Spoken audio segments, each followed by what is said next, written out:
Hey guys, tonight we're talking about something people in Victorian England thought about every single day, even if they rarely said it out loud.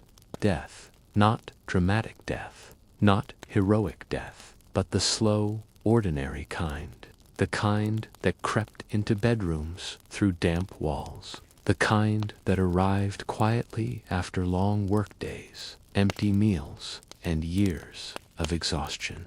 In Victorian Britain, dying young wasn't shocking. It was expected, planned for, almost normal. This was a time when a simple cough could become a death sentence, when a factory shift could end with missing fingers, or not end at all. When children went to sleep, unsure if they would wake up, and when entire families lived with the understanding that someone wouldn't survive the winter. Tonight's story isn't about famous murders or sensational crimes. It's about everyday people, workers, mothers, children, the invisible millions who powered an empire, knowing that the price of progress was often paid with their own bodies. Before we begin, take a moment to get comfortable. Lower the lights. Maybe rest your phone beside you instead of holding it. If you enjoy slow history, quiet storytelling, and drifting off while learning something real, consider subscribing. And if you're listening from somewhere in the world right now, let me know where and what time it is for you. I always read those. Now breathe slowly. Let the noise of the day fade out, because tonight we're stepping into a world where death wasn't sudden. It was patiently waiting. In Victorian Britain, life did not begin with hope. It began with probability. The probability of surviving childhood. The probability of finding work. The probability of staying healthy long enough to matter. For most people, especially in cities, these probabilities were not in their favor. Death was not a dramatic interruption of life. It was built into the schedule, quietly waiting at the edges of every ordinary day. A child born into a working-class family in the 1800s entered a world already exhausted. Mothers were often malnourished, overworked, and pregnant again within months. Infant mortality was so common that many families avoided naming babies immediately. There was a quiet superstition around it, as if giving a name to early tempted fate to take the child away. Homes were not places of rest. They were shelters against rain, nothing more.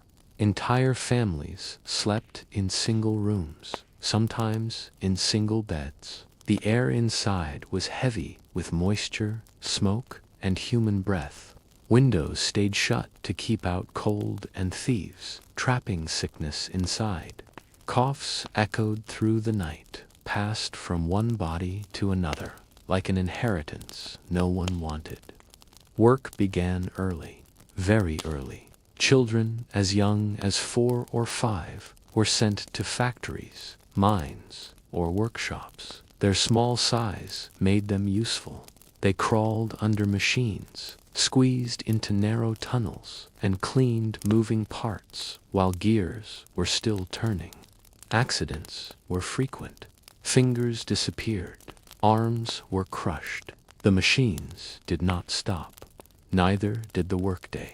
Adults did not fare much better.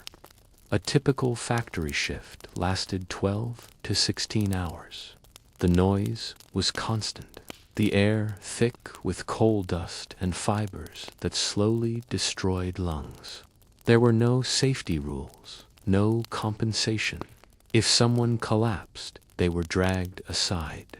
Another worker took their place. Productivity mattered. The individual did not. Illness spread easily and relentlessly. Cholera, typhoid, tuberculosis, names that sounded scientific but behaved like curses. Clean water was rare. Sewage flowed through open channels. The same river that carried waste supplied drinking water. People knew it was dangerous, but there was no alternative. Survival often meant choosing the least harmful option, not a safe one. Doctors existed, but medicine was limited and often wrong. Bloodletting, mercury, and opium were common treatments. Pain was managed, not cured. Hospitals were places people avoided unless desperate. Many believed that entering one meant you would not come back out. Sometimes that belief was correct. Religion offered comfort, but also resignation. Death was framed as God's will. Questioning it felt pointless. Funerals were frequent, familiar events. Children attended them often enough to stop asking questions. Black clothing became part of daily life, worn not just for mourning, but because someone was always being mourned. Yet the empire, above all this suffering, celebrated progress. Railways expanded, factories multiplied, wealth accumulated at the top.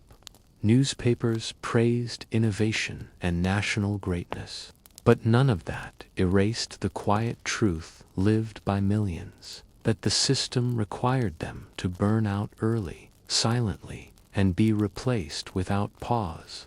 By the time night arrived, exhaustion replaced fear. People fell asleep, not because they felt safe, but because their bodies had no strength left to stay awake. Sleep was shallow, interrupted by noise, hunger, coughing, or the knowledge that tomorrow would be exactly the same. And this was only the beginning. Because to understand how Victorians lived with death, you first have to understand how they learned to accept it. By the time night settled over Victorian London, exhaustion wasn't a feeling anymore. It was a permanent state of being. People didn't talk about being tired the way we do today. There was no language for burnout, no sympathy for fatigue. You were expected to be exhausted. If you weren't, it meant you weren't working hard enough, or worse, you were wasting time that could have been turned into money for someone else. Sleep, for most people, was not rest. It was recovery, just barely sufficient to survive the next day. Families returned home after 14 or 16 hours of labor, bodies aching in ways that never truly healed, hands stiff from cold, lungs heavy with coal dust, eyes burning from gaslight and factory smoke. They didn't unwind, they collapsed. Beds were not sanctuaries, they were stopping points between one day of labor and the next. In working-class neighborhoods, entire families shared a single room, sometimes a single bed, sometimes no bed at all. Straw mattresses were common, but straw broke down quickly, absorbing moisture, lice, and the smells of human life. Over time, it became less a mattress and more a damp living surface. People slept fully clothed, not for comfort, but because it was cold. And removing clothes felt like unnecessary effort when you had to put them back on a few hours later. Children slept like this too, or at least they tried. Many of them had work shifts starting before sunrise. Sleep came in fragments, a few hours here, a few hours there. If a factory whistle blew early, that was it. The night was over. Dreams were cut short, not by alarm clocks, but by survival itself. And no one questioned whether this was cruel. It was simply normal. Even among the middle classes, sleep carried anxiety. Clerks, shopkeepers, and teachers lived with constant financial pressure. One illness, one missed week of work, and everything could collapse. They lay awake thinking about rent, about food prices, about whether their position would still exist next month. Silence at night didn't bring peace. It amplified fear. Every creak of the house, every cough from the street below, reminded them how thin the line was between stability and ruin. The wealthy slept differently, but not necessarily better. Their bedrooms were large, decorated, and warm, yet sleep was filled with its own unease. Industrialists and politicians carried the weight of reputation, scandals, competition, whispers in newspapers. They worried about appearances, legacies, and power. Their beds were softer, but their minds were rarely quiet. Even comfort came with pressure. London itself never truly slept. Even deep into the night, the city breathed. Factories continued to run, trains moved goods, dock workers loaded ships by lantern light, taverns spilled noise into the streets. Somewhere, always, someone was awake, working, watching, or waiting. Darkness did not mean rest. It simply changed which parts of the city were allowed to be seen. Illness followed people into their sleep. Tuberculosis, cholera, typhus, diseases didn't pause for bedtime. Coughing echoed through thin walls. Fevers rose under heavy blankets.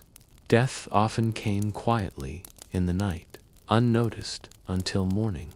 Families learned to sleep beside suffering, beside sickness, beside the knowledge that someone might not wake up.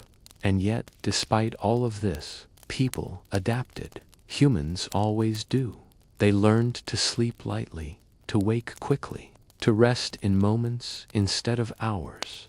Sleep became something you took wherever you could find it, on benches, in carriages, against walls, between tasks.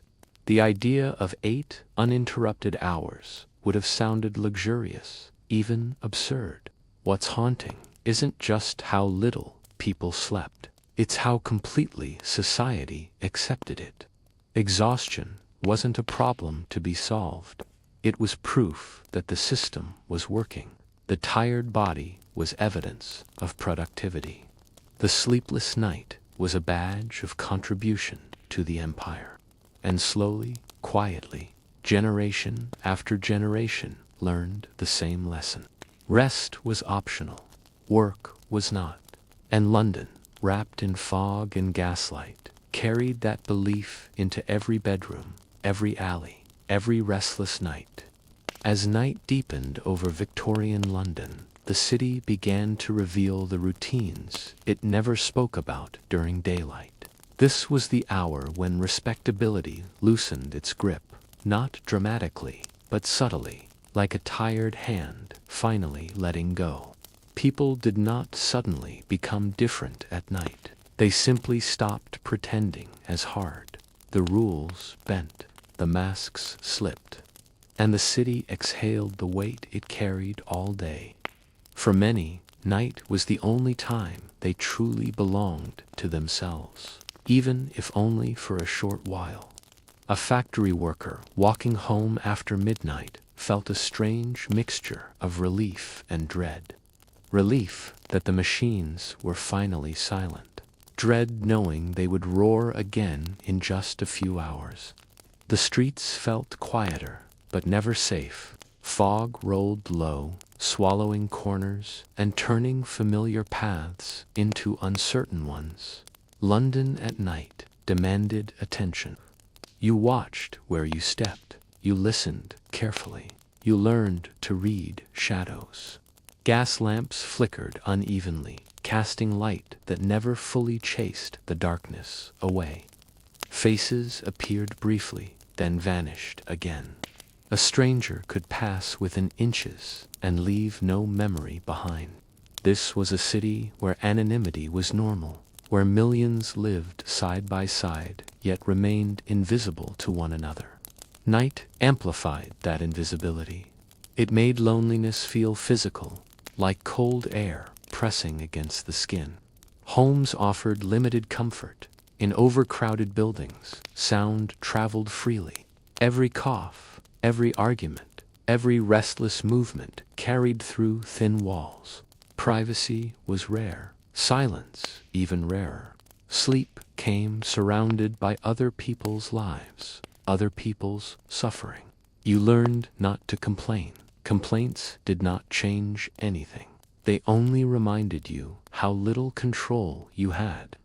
Women experienced the night differently. Respectable society pretended night was dangerous only because of criminals. The truth was simpler and darker. For many women, danger existed everywhere, at all hours. Night merely removed witnesses. Some worked late shifts in laundries, factories, or as domestic servants, walking home alone because there was no alternative. Others stood beneath street lamps, not by choice, but because hunger had backed them into a corner. Survival blurred morality until it barely existed. Children, too, learned the rhythm of night too early. Some woke before dawn to begin work. Others returned late after running errands, delivering goods, or helping families scrape together extra money. Sleep was something borrowed, not owned. Childhood itself felt rushed, shortened, compressed by necessity. There was no room for softness. The city demanded usefulness from everyone, regardless of age. Fear at night was not always dramatic. It was quiet and constant. Fear of illness, fear of eviction, fear of losing work, fear of waking up and realizing nothing had changed. People carried these fears into their sleep, where they turned into shallow breathing and half-remembered dreams. Even rest felt tense, as if the body refused to fully relax, knowing danger was never far. And yet there was also routine. Night had its own order. Taverns filled at predictable hours. Street sellers made rounds. Watchmen called out the time. These small patterns gave the illusion of control. Familiar sounds were comforting. They reminded people the world hadn't collapsed completely, not tonight, at least. The upper classes often viewed the night from a distance, from behind windows, from carriages, from well-lit rooms filled with conversation and music. They spoke about the city as if it were an abstract idea, something to be managed, improved, or disciplined. They rarely walked its darkest streets. They rarely smelled the damp walls or felt the cold seep into their bones. For them, night was entertainment or inconvenience. For others, it was reality. Newspapers thrived on night stories. Crime sold. Scandal sold. Horror fascinated. Readers consumed these tales from the safety of their homes, reassured by the idea that danger lived somewhere else, somewhere lower, somewhere poorer. The city became divided not just by class, but by who experienced fear and who merely read about it. Over time, London taught its people something subtle but powerful, that suffering could be endured quietly, that exhaustion was normal, that fear could become background noise. When something repeats often enough, it stops shocking you. It becomes part of the environment, like fog or rain. And once that happens, change becomes difficult, because discomfort no longer feels temporary. It feels permanent. Night after night, the city rehearsed the same patterns. People adapted. They always do. But adaptation came at a cost. It dulled empathy. It normalized hardship. It made injustice feel inevitable. And while London slept in fragments, the system that fed on its people never rested at all. Inside Victorian London, the idea of home sounded comforting, but the reality was far more complicated. A home was not always a place of rest. Often, it was simply the least dangerous place available. For millions, it meant a single room shared by entire families, sometimes with lodgers added for extra income. Beds were scarce. Mattresses were thin, uneven, and often infested. Sleep happened wherever there was space on floors, chairs, or narrow cots pushed against damp walls. Night inside these homes was never fully dark and never fully quiet. A candle burned low to save money. Shadows climbed the walls. Outside sounds crept in through cracked windows. Footsteps, shouting, distant whistles, carts rolling over stone. Inside bodies shifted constantly. Someone always coughed. Someone always turned. Someone always woke too early, already thinking about work. Illness lived comfortably in these spaces. Tuberculosis, cholera, typhus, influenza, names that sounded distant and official, but felt intimate and personal. Disease passed easily between bodies that slept inches apart. Fresh air was a luxury, clean water even more so. People learned to ignore symptoms until they could no longer stand. Being sick was expensive. Being absent from work could mean eviction or starvation. Children slept lightly, trained by necessity. Many woke before dawn to prepare for labor. Some shared beds with siblings who wet themselves from exhaustion. Others slept near dying relatives, learning early that death was not dramatic. It was slow, quiet, and often ignored. Grief did not pause daily routines. There was no time. Women carried the heaviest weight at night. After long days of labor, cooking, washing, caring, they lay awake, calculating the next day in their heads. Food, rent, illness, safety, sleep came late and left early. Anxiety settled into the body like a permanent ache. There were no words for mental exhaustion, only endurance. Privacy barely existed. Arguments spilled through walls. Violence was heard, rarely questioned. Neighbors learned not to interfere.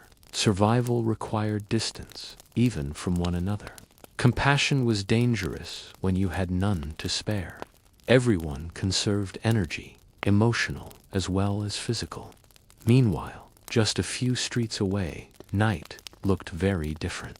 Wealthy homes grew quieter as servants retreated to narrow attic rooms. Beds were layered with fabric. Rooms were heated. Silence was protected. Sleep was planned. Doctors spoke of rest as something valuable, something to be managed carefully. Advice columns discussed proper sleeping positions, night routines, and the importance of calm minds. These ideas were written for people who had the luxury of choice. The contrast was brutal, but invisible. The city allowed both realities to exist simultaneously without ever forcing them to acknowledge each other. Wealth slept deeply. Poverty slept lightly. One rested to live longer. The other slept just enough to keep going. Night also brought emotional closeness and emotional strain. Couples shared beds, not out of romance, but necessity. Intimacy was often mechanical, rushed, shaped by exhaustion rather than desire. Children were conceived not because families felt ready, but because there was little understanding, little control, and little privacy. Large families were common, not from optimism, but from inevitability. Death frequently visited at night. A fever worsened. Breathing slowed. Someone noticed too late. There were no alarms, no emergency services. Death arrived quietly and stayed until morning. Families woke to a new reality without ceremony. Bodies were prepared quickly. Life continued. The city did not slow down for mourning. Sleep itself became fragmented. People learned to rest in pieces, short naps, light dozing, half sleep where the mind never fully shut off. Dreams, when they came, were heavy with work, fear, repetition. Even imagination felt tired. There was no escape, only temporary suspension. And still, people adapted. They always do. They learned to sleep sitting up, to sleep through noise, to sleep through hunger, to sleep through despair. The human body is remarkable in what it can tolerate, but tolerance leaves marks. Generations carried fatigue forward, embedding it into culture, behavior, expectations. By morning, the city would reset its performance. Curtains opened, faces arranged themselves into acceptable expressions. The night's reality dissolved into something unspoken. Sleep was treated as a private matter, even though its absence shaped everything: productivity, morality, health, hope. Victorian London did not just exhaust its people physically, it trained them to accept exhaustion as normal, as proof of worth, as the cost of belonging to a great empire. And once exhaustion becomes identity, rest begins to feel undeserved. The city slept, but never deeply, and neither did the people inside it. Night in Victorian England was not simply the absence of daylight. It was a second shift of life, quieter, but no less demanding. As the city dimmed, routines did not end, they transformed. Lamps were lowered, fires were banked, and bodies prepared not for rest, but for endurance. Sleep was something people negotiated with, not something they expected to receive easily. Before bed, washing was minimal. Water had to be fetched, heated, shared. Many skipped it entirely. Clothes worn during the day were worn again at night, heavy with soot and sweat. Night clothes, if owned, were thin and rarely cleaned. Bedding absorbed years of smell, illness, and damp. Sheets were luxury items. Blankets were patched, handed down, repaired endlessly until they were more whole than fabric. The act of getting into bed was slow and careful. Mattresses were stuffed with straw, horsehair, or rags. They shifted and collapsed unevenly. Springs, when present, creaked loudly, announcing every movement to the room. People learned to move as little as possible. Stillness conserved warmth and energy. Turning too often meant waking others or being woken yourself. Sleep positions mattered, not for comfort, but for survival. Curling inward kept heat close. Sleeping close to others did the same. In winter, bodies pressed together, not out of affection, but necessity. Cold killed quietly at night. Many never woke. Frost crept through walls, floors, lungs. Breath became shallow. Dreams thinned. There was fear in sleep, real fear. Fire was constant threat. One spark, one overturned lamp, one chimney fault. Entire streets had burned before. People slept half-alert, trained to wake at unfamiliar sounds or smells. Smoke was not dramatic at first, it whispered, and by the time it shouted, it was too late. Noise never fully disappeared. Horses stamped, drunks argued. Factory whistles signaled shifts that ignored the clock of the body. Infants cried, the sick moaned. The city breathed unevenly, and everyone inside it learned to breathe with it. Silence, when it came, felt unnatural, even dangerous. Among the middle and upper classes, night routines became performances of control. Bedrooms were symbols, orderly, clean, predictable. Advice manuals insisted that sleep reflected moral character. Too much sleep meant laziness. Too little suggested nervous weakness. The ideal sleeper was disciplined, calm, restrained. Even rest was expected to demonstrate virtue. Doctors warned against excessive dreaming, against soft beds, against warm rooms, against sleeping too long, against sleeping too deeply. Sleep was monitored, moralized, corrected. People were taught to fear their own bodies at night, to suspect indulgence, even when exhausted. Children were especially controlled. Early bedtimes were enforced not for kindness, but obedience.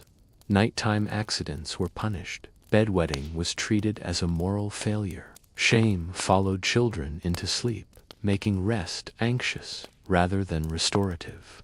Fear of punishment lingered long after lights went out. In poorer homes, there were no manuals, only habits shaped by survival. People slept when they could, how they could. Exhaustion overrode fear, pain, discomfort. Bodies collapsed. Sleep arrived abruptly and left abruptly. There was no easing in, no waking gently, just unconsciousness and interruption. Dreams were rarely discussed. There was no space for interpretation, no time to reflect. Nightmares were common, not symbolic, but literal. Work replayed itself endlessly. Machines, accidents, falling, drowning, being trapped. The mind processed fear because daylight never allowed it. Sex at night was practical, not romantic. Conception happened in silence, sometimes reluctantly, sometimes out of habit. Women often lay awake afterward, calculating months ahead, already tired of children not yet born. Men slept quickly. Women stayed alert, listening for illness, danger, crying. Deathbeds were not separate rooms. They were the same beds everyone used. People slept beside the dying until they weren't dying anymore. Then space was rearranged. Life resumed. There was no dramatic division between rest and loss. Sleep absorbed everything. Morning always arrived too soon. Bells rang. Whistles blew. Light filtered through grime-coated windows. The body resisted waking, but resistance was pointless. Fatigue was constant, accepted, expected. Complaining changed nothing. Tiredness became background noise, like the city itself. Over time, this rhythm shaped entire generations. People stopped imagining rest as relief. It became maintenance. Just enough unconsciousness to keep moving. Just enough sleep to avoid collapse. Deep rest was rare, silence rarer. Victorian society did not fail to provide sleep accidentally.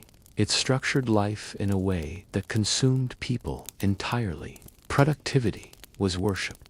Rest was tolerated only when it served work. The night was not sacred. It was merely unused daylight. And so the city slept, fractured, shallow, uneasy. Not because people didn't want rest, but because the world they built did not allow it.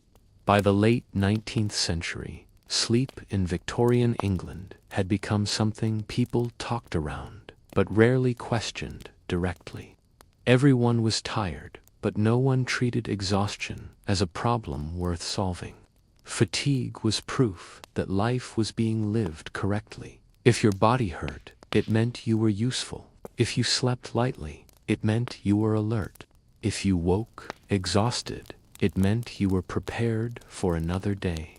Beds reflected this philosophy. Even in comfortable homes, mattresses were firm, deliberately so. Softness was believed to weaken the body. Doctors warned that indulgent beds encouraged moral decay, excessive dreaming, and physical softness.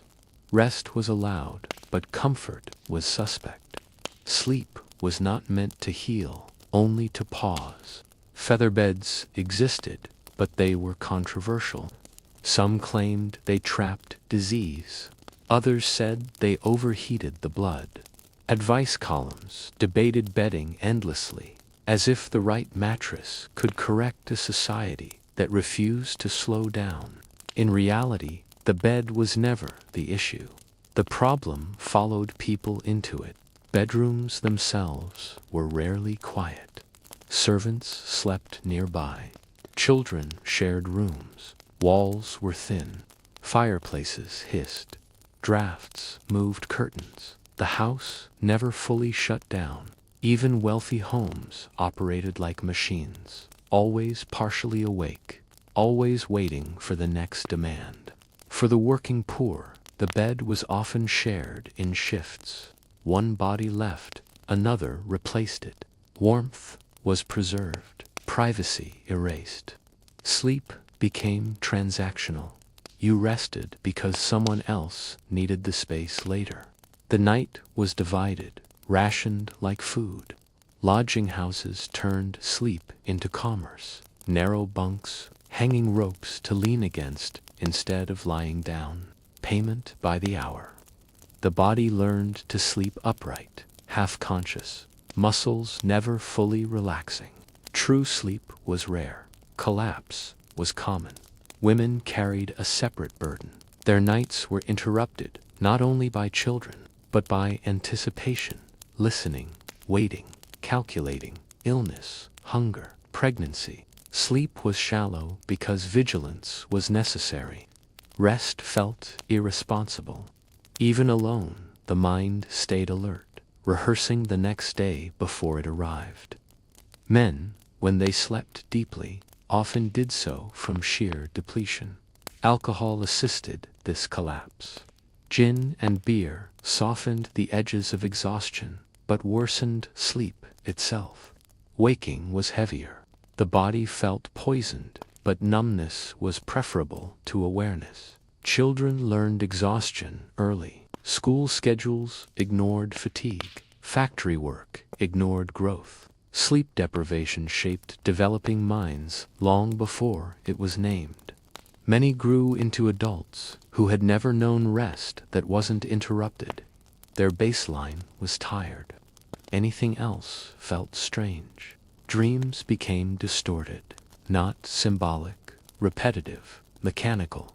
The brain replayed routines endlessly because life allowed no processing time. Memory blurred, days blended. Time felt thick and heavy, especially at night. As gaslighting spread, darkness retreated, but rest did not improve. Light extended working hours. Shops stayed open. Streets remained active.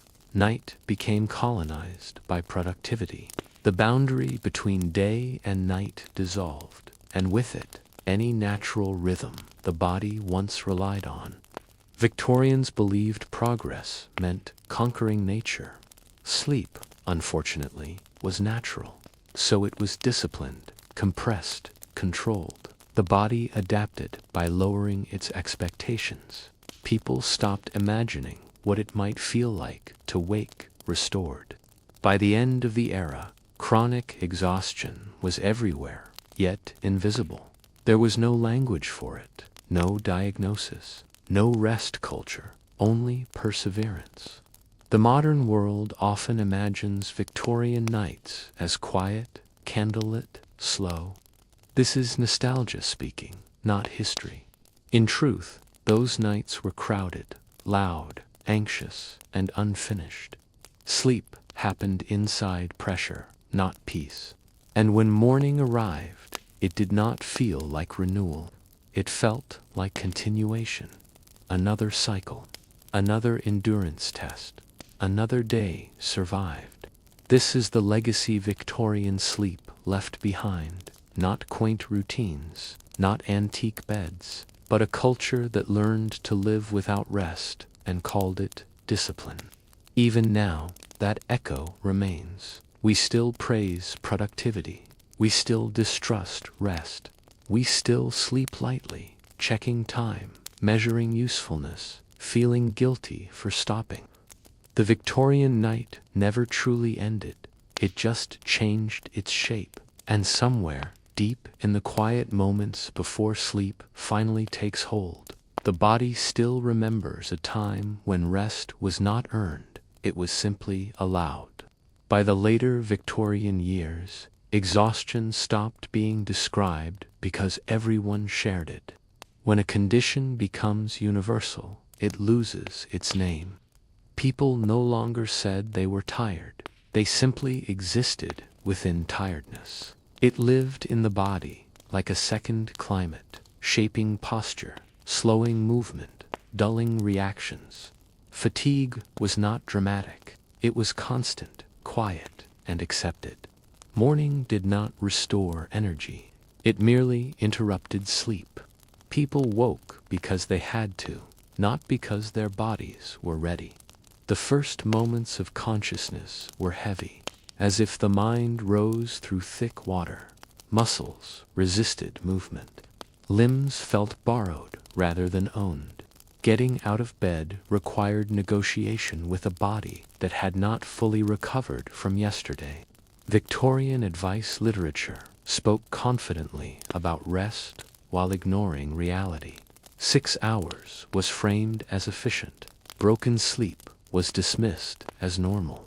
Waking repeatedly during the night was treated as a personal flaw rather than an environmental response. The city made sleep difficult, then blamed individuals for failing to master it. Nighttime rituals became psychological anchors. Candles were trimmed carefully, windows checked, clothing folded with precision, the same actions in the same order every evening. These routines created the illusion of control, a sense that rest could be summoned through repetition. Often, the ritual was more soothing than sleep itself. In shared rooms, sleep was shallow by necessity. One person's rest depended on another's stillness. A cough traveled through the dark like a warning. A child turning over could ripple wakefulness across an entire household. Silence was rare. True quiet was almost unknown. People learned to sleep lightly, training themselves to remain partially alert. Complete unconsciousness felt unsafe. The body stayed prepared for interruption. Even dreams remained close to the surface, easily broken. Deep sleep became unfamiliar, even uncomfortable. The phrase "sleeping through the night" carried weight because it was unusual. When it happened, it was remembered, mentioned, valued, like unexpected good weather or a sudden financial relief. Most nights did not offer it. Illness intensified everything. Pain sharpened in stillness. Coughs worsened when lying down. Fevers distorted time. Without effective treatment, night became something to endure rather than rest within. Sleep was fragmented into brief collapses rather than sustained recovery. Doctors frequently blamed patients for wakefulness, nervous temperament, excess thought, weak constitution.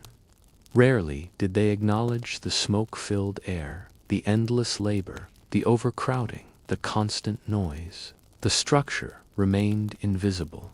Responsibility stayed personal. For workers, night did not erase the day. Minds replayed hours spent under supervision, mistakes made, wages calculated.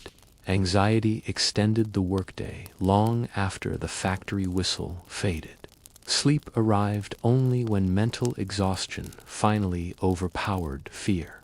Women's nights were shaped by anticipation. Even when children slept, awareness remained active. Tomorrow pressed forward relentlessly.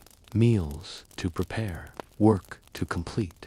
Responsibilities layered one over another until rest felt temporary, borrowed, conditional. Many adapted by abandoning the idea of full sleep altogether. Instead, they relied on moments, short naps taken whenever possible, chairs, benches, corners.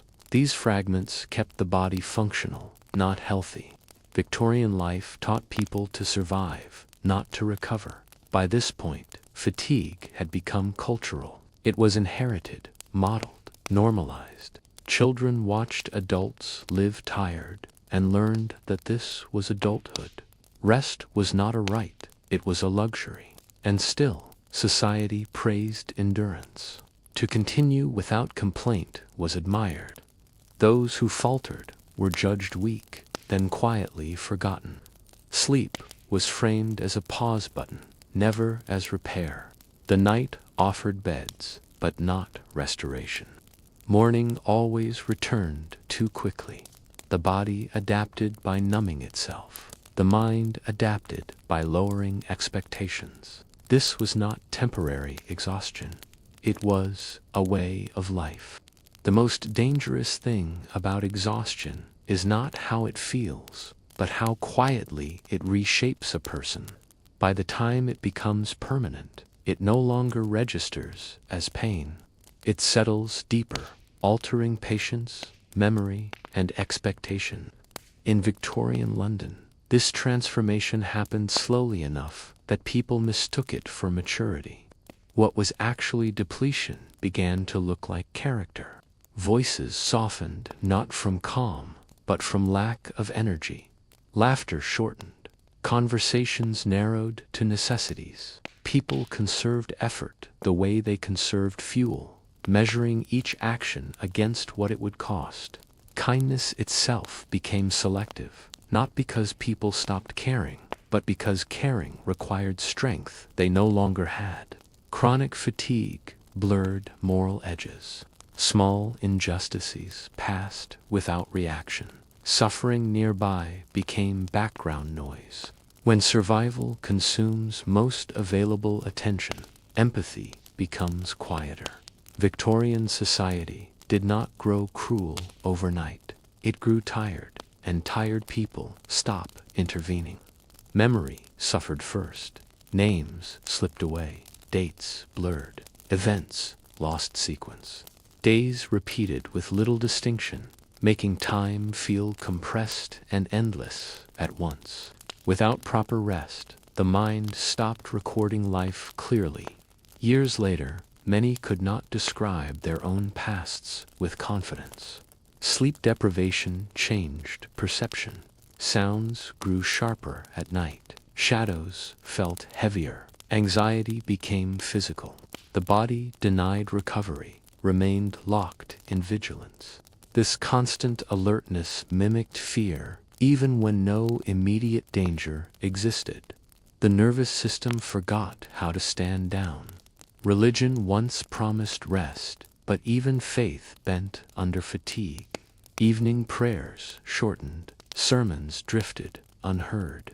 Spiritual reflection competed with physical collapse. Sleep often won, even when guilt followed. The body does not negotiate with belief. Alcohol stepped in quietly, not as celebration, but as anesthesia. A drink before bed dulled edges, softened awareness, sometimes forced unconsciousness. It did not provide real sleep, only escape. Morning arrived, heavier, thirstier, more depleted than before. The cycle deepened. Medical texts warned against excess drink while ignoring its cause. They treated symptoms without acknowledging the environment that produced them. Advice continued to place responsibility on individuals, as if discipline alone could override biology. Even the wealthy were not immune. Large homes trapped sound. Servants moved at odd hours. Expectations multiplied. Social schedules filled evenings that might otherwise allow rest. Appearances demanded presence. Fatigue wore a silk coat, but it was still fatigue. Children absorbed this rhythm early. They learned that tiredness was normal, that pushing through it was expected. Bedtimes shifted with household needs. Sleep became flexible, optional, secondary. Bodies learned to operate below capacity before they fully developed. Dreams grew thinner, fewer images, shorter narratives.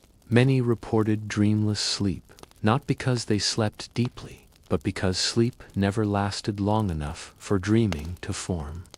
Nights passed without mental release. Over time, people stopped imagining what true rest felt like. They forgot the sensation entirely. Without contrast, deprivation felt neutral. This was perhaps the most complete victory exhaustion achieved. It erased memory of relief. Society adapted its pace downward without slowing its demands. Everything required more effort, but expectations stayed fixed. Productivity praised persistence, not health. The tired were useful until they broke. When breakdown came, it was quiet. No dramatic collapse, just withdrawal. Fewer words, less movement, eventually absence. Someone stopped appearing. Another name faded from routine mention. Life continued. Victorian London functioned because people accepted this trade. Energy for progress, sleep for survival. The empire ran on borrowed strength taken from ordinary bodies, night after night. By the end of the era, exhaustion was no longer a symptom. It was infrastructure. And when night arrived, offering rest in theory, the body no longer remembered how to take it. Sleep did not fail Victorian London. London failed sleep. And that failure echoed forward, quietly, into the modern world. As the century edged forward, exhaustion stopped being seen as a problem and started being treated as background noise, something ever-present, barely acknowledged, like fog or soot. People no longer asked why they were tired. They assumed tiredness was the natural state of being alive in a modern city. Sleep advice began to appear in pamphlets and newspapers, but it carried a strange tone. The burden was placed on individuals, not the system. Readers were told to discipline themselves, to avoid overstimulation, to lie still, to clear the mind. No one suggested shorter workdays, quieter streets, cleaner air, or fewer mouths packed into a single room. Middle-class homes tried to engineer rest, heavier curtains, thicker carpets, separate bedrooms if space allowed. These changes were presented as moral progress, as proof of refinement, but they were also admissions that the outside world had become too loud, too intrusive, too relentless to escape naturally. For the working poor, these suggestions were almost cruel. Sleep hygiene meant nothing when 5 people shared a bed, when shifts rotated weekly, when hunger woke you before dawn. Advice that ignored conditions felt less like guidance and more like mockery. Doctors increasingly prescribed sedatives, laudanum, bromides, chloral hydrate. Sleep, once free and instinctive, became something purchased chemically. Dependence grew quietly. Dosages increased. The line between rest and unconsciousness blurred. The body paid the price. Immune systems weakened. Infections lingered longer. Recovery slowed.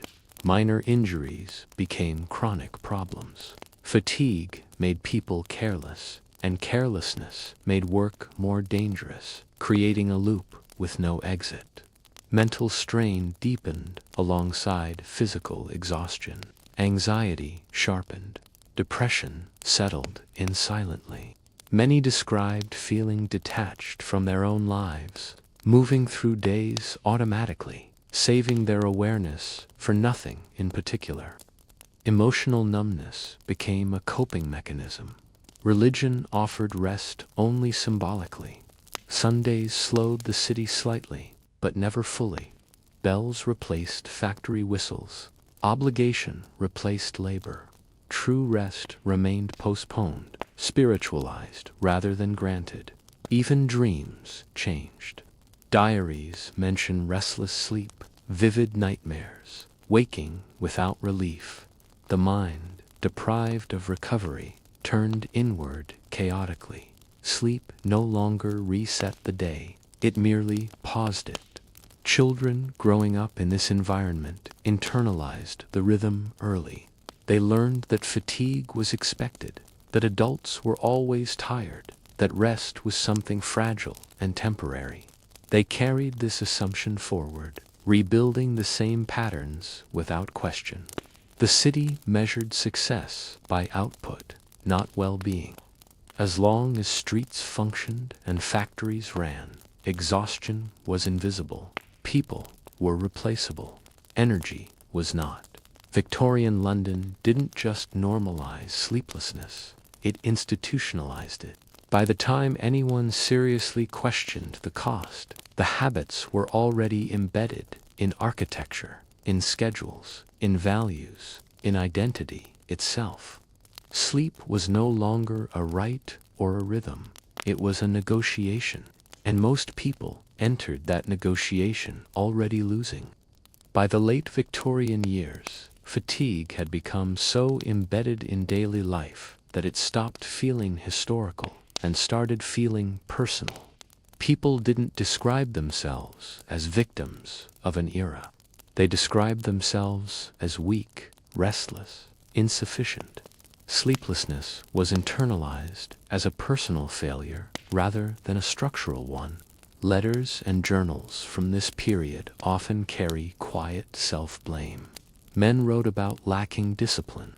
Women wrote about fragile nerves. Parents worried their children were not sturdy enough. Very few questioned whether the pace of life itself was unsustainable. The system stayed invisible by convincing individuals they were the problem. Nighttime in the city grew louder, not quieter.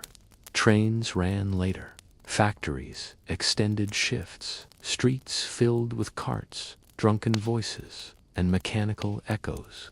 Even when work ended, the environment refused to rest. Silence became a luxury associated with countryside retreats and wealth. Homes absorbed this noise. Thin walls vibrated. Floors carried footsteps. Sleep fractured into short intervals, half rest, half learnt. People learned to sleep lightly, defensively, always ready to wake.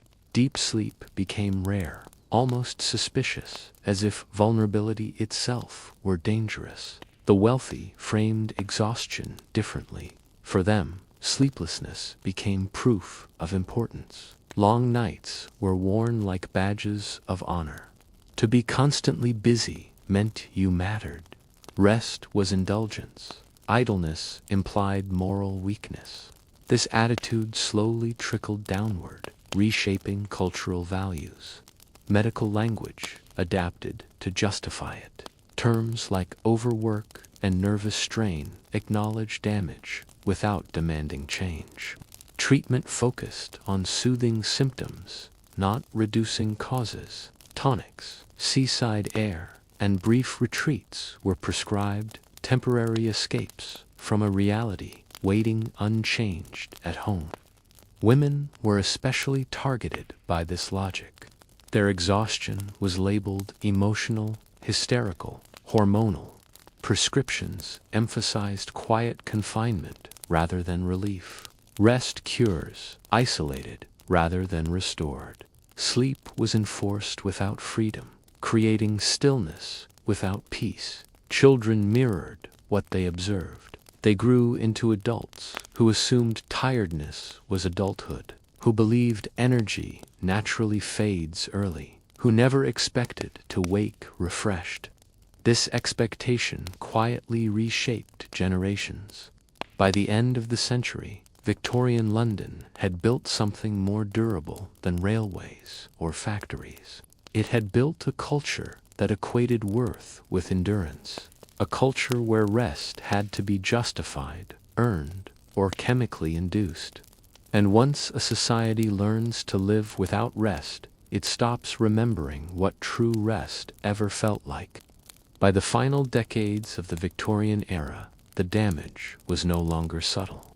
It surfaced in statistics, in medical reports, and in the quiet resignation written between the lines of everyday life. Life expectancy had risen on paper, yet quality of life lagged behind. People lived longer, but they lived tired. Sleep, once a natural rhythm, had become something negotiated. People planned it the way they planned. Work in fragments, in stolen moments, in compromises. A full night of uninterrupted rest was spoken about the way one might speak of childhood summers or distant countryside air, something remembered, not expected. The city itself seemed unable to shut down. Even in the early hours, gas lamps hummed, patrols marched, carts rattled, and factory furnaces glowed faintly in the distance. London had learned how to stay awake even when its people could not. Progress had no off switch. Victorians responded by adapting their minds rather than their world. They normalized fatigue. They joked about it. They moralized it. To be tired was to be responsible. To collapse was weakness. Language shifted subtly until exhaustion sounded virtuous instead of alarming. Sleep manuals from the period reveal this tension. They offered strict rules: when to lie down, how to position the body, what thoughts to avoid. Even rest was disciplined. Relaxation became another task to perform correctly, another standard to fail. Religion reinforced this mindset. Early rising was godly. Late sleep was sinful. The body existed to serve duty, not comfort. Nighttime rest was framed as preparation for more labor, not as a value in itself. What made this especially cruel was that most people never chose this life consciously. They inherited it. Children born into Victorian London never knew silence, darkness, or slowness. Their nervous systems were shaped by noise, pressure, and urgency from the beginning. By the time reformers began speaking seriously about working hours and living conditions, the damage was already cultural. Even when laws improved, habits remained. People didn't know how to rest anymore. They felt guilty when they tried. This is how exhaustion becomes historical, not as a single tragedy, not as a headline, but as a long, quiet inheritance passed from one generation to the next. Victorian London didn't just build railways and empires. It built the modern relationship with sleep. And that legacy didn't end with gas lamps or horse-drawn streets. It followed us forward into electric light, into factories, into offices, into screens glowing softly in the dark. Long after the city learned how to stay awake, its people forgot how to truly rest. By the time the Victorian era finally loosened its grip, something irreversible had already settled into everyday life. The idea that rest must be earned, that sleep must be justified, that stillness is suspicious. These weren't written laws, but they were deeply learned behaviors, passed quietly from parents to children, from factories to homes, from one century into the next. Electric light arrived and was celebrated as freedom, but it carried the same old expectation: longer days, later nights, more productivity. Darkness no longer forced pause. The night stopped being a boundary and became another resource to be used. Victorian exhaustion simply learned how to survive under brighter lamps. What's unsettling is how familiar it all feels. The language has changed, the technology has evolved, but the rhythm remains. Long hours, fragmented rest, minds that struggle to slow down even when the body is still. The modern world didn't invent this problem, it inherited it. Victorian London taught society how to live tired without collapsing. It taught people how to function on partial rest, how to silence discomfort, how to treat fatigue as background noise rather than a warning.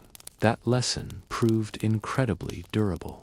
Even today, when someone struggles to sleep, the instinct is rarely compassion. It's optimization, apps, hacks, routines, rules. The same Victorian impulse dressed in modern clothing. Fix yourself. Adjust. Endure. Keep going. Perhaps the quiet tragedy isn't that Victorians slept poorly, it's that they taught the world to accept it. And so when the city finally went quiet, when the factories slowed and the lamps dimmed, the habits remained. Rest no longer came naturally. It had to be relearned. History doesn't always haunt us with disasters. Sometimes it lingers as a tired feeling we can't quite explain, late at night when the world is finally silent, and sleep still feels just out of reach.